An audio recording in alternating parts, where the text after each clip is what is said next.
Hello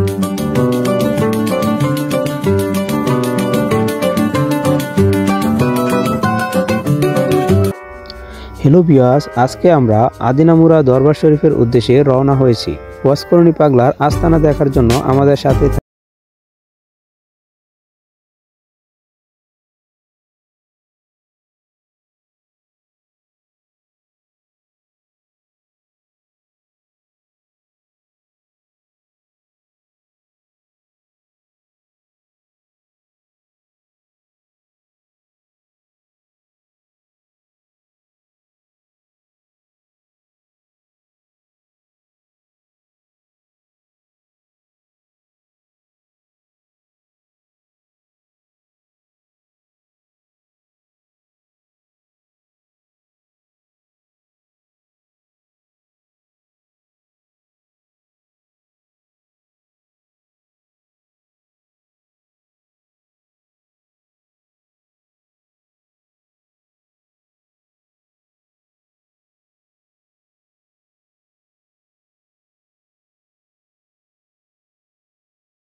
প্রার্থনা কবুল করেন, মনের ন্যাক বাসনা পূর্ণ করেন।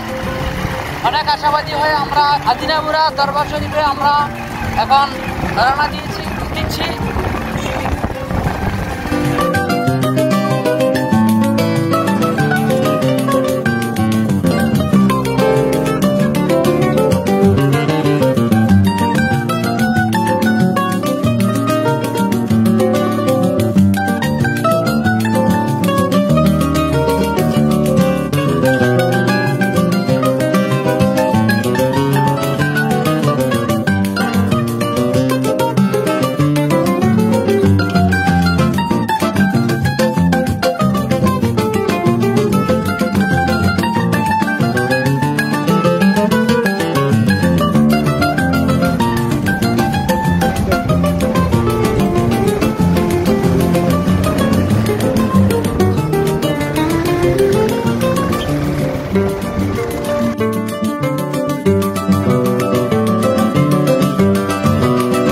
পাহাড়ের নিচে আমাদের বাইকগুলোকে রেখে গেছি, 20 টাকা করে টিকিট পার পিস।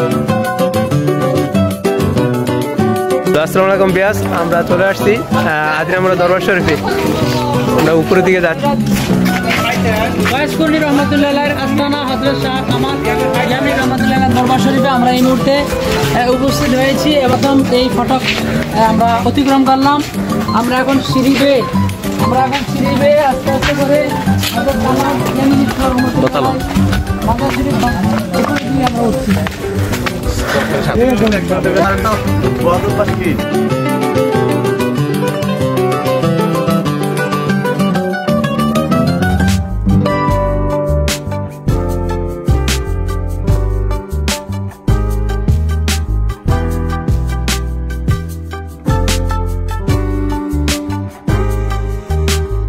অবশেষে আমরা চলে আসলাম হযরত ওয়াসকরণী রহমতুল্লাহ আলাইহির আস্তানাতে। মাজার শরীফটি পাহাড়ের চূড়া হওয়ায় এর সৌন্দর্য বৃদ্ধি পেয়েছে, তবে এর সৌন্দর্য আরও বৃদ্ধি করেছে বাগান বিলাসটি। মাজারের সামনের মেইন ফটকেই সুন্দর একটি বাগান বিলাস, দেখতে খুবই চমৎকার।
আলহামদুলিল্লাহ, শুক্রিয়া। আমরা ইতিমধ্যে আদিনাইমুরা হজরত কামাল ইয়ামিনী শাহ রহমতুল্লাহ আলাই আস্তানায় ওয়াইসকরণী রাদিয়াল্লাহু তাআলা আনহুর মাজার জিয়ারত করে সম্পন্ন করে আমরা ইতিমধ্যে বাড়ির উদ্দেশ্যে রওনা দিয়েছি। গায়েস আপনারা সকলে এই মাজার জিয়ারত করবেন। আজকের একটা মহান দিবস, মহান দিনে আমরা আউলিয়া আল্লাহর ফয়েজ হাসিল করার লক্ষ্যে আমরা আজকে আদিনাইমুরা এসেছি। আপনারা সকলে ওলি আল্লাহর দরবারে মাজারে জিয়ারত করবেন। আসসালামু আলাইকুম ওয়া রাহমাতুল্লাহ।